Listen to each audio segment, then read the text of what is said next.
அரசனை வென்ற புலவர். ஒரு அரசன் தன்னுடைய சபைக்கு வரும் புலவர்களை எல்லாம், உமக்கு கதைகள் தெரியுமா என்று கேட்டான். அவர்கள் தங்களுக்கு தெரிந்த கதைகளை சொல்வார்கள். இவற்றுக்கு மேல் தெரியாதா என்று ஏளனமாக சொல்லி அவர்களை அனுப்பிவிடுவான், பரிசு ஏதும் கொடுக்காமல்.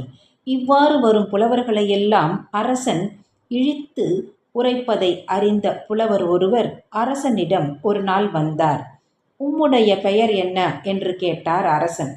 அதற்கு அவர், என் பெயர் கதை கடல் என்றார். உமக்கு எத்தனை கதைகள் தெரியும் என்றார் அரசன். எனக்கு தெரிந்த கதைகளுக்கு அளவே இல்லை என்பதால்தான் கதை கடல் என பெயர் பெற்றேன் என்றார் அந்த புலவர். கதையை சொல்லும் என்றார் அரசன். புலவர் சொல்ல ஆரம்பித்தார். அரசர் பெருமானே, 4000 யோசனை அகலமும் 6000 யோசனை நீளமும் உள்ள ஒரு தடாகத்தில் நீக்கமர நெருங்கி தாமரைகள் மலர்ந்துள்ளன.